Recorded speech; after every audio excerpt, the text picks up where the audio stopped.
Well, good afternoon everybody. We're back on the river and we've come back to photograph the white-throated dippers.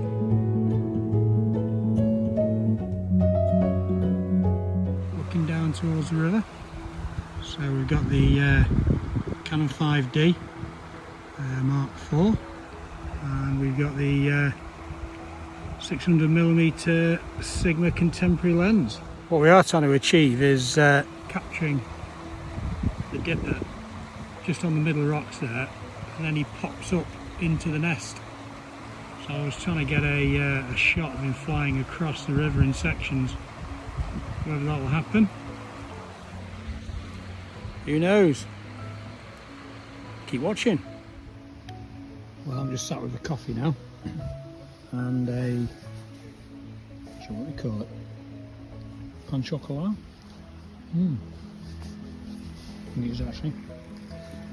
We've just noticed not even got the camera out yet, but we just noticed this beautiful little wren. It's bobbing along the waterside there. And you know what? Sometimes it's actually nicer just to sit and watch them. I don't mind photograph them.